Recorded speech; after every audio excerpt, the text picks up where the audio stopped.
우리는 그것을 10가지 재앙이라는 말로 사용합니다. 재앙이라는 뉘앙스를 경험하면 이렇게 이해하는 겁니다. 재앙이란 마치 자연 질서가 깨지는 경험이지 라고 우리는 이해를 합니다. 우리는 재앙이라고 부르지만 성경의 기록은 이것은 표징이며 이적이다 이렇게 말하는 겁니다. 재앙이란 자연 질서를 교란시키는 일입니다. 여러분, 그런데 성경은 그런 개념을 설명하지 않습니다. 하나님의 손길을 벗어나 스스로 법칙에 따라 움직이는 자연은 성경엔 없습니다. 표징과 이적이라고 말하는 건 뭐냐면 하나님의 현존과 하나님의 의도의 가시적 징후라는 말입니다.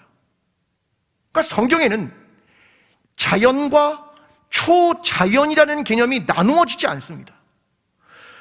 모든 건 하나님의 임재와 현존이 있기 때문에 그게 규칙을 만들고 그게 불규칙을 만드는 겁니다. 무엇 때문에요? 하나님의 임재와 현존 때문입니다. 이스라엘은 애굽에서 재앙을 본 게 아니다. 너희가 본 것은 하나님의 임재와 하나님의 현존을 본 것이야. 이게 출애굽기가 말하고 있는 내용입니다.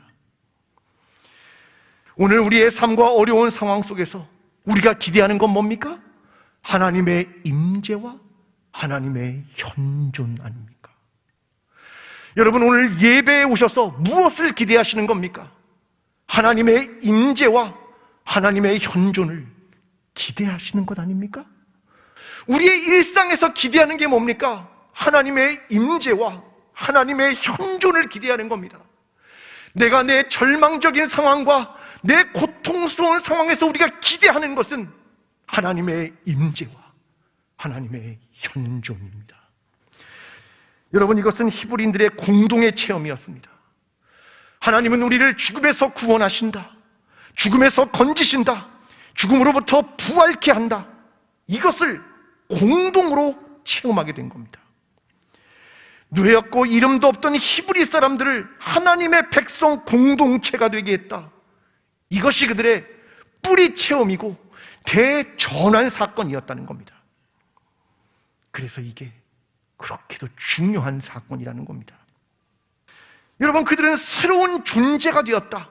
그래서 노래를 부른 겁니다. 유쾌하게 그날을 맞이한 겁니다. 오늘도 하나님의 임재와 현존을 기대하며 새로운 존재로 변화될 것을 믿으며 매일의 삶이 예수 그리스도 안에서 유쾌한 날이 되는 저와 여러분 광주제일 공동체가 되기를 간절히 축원합니다.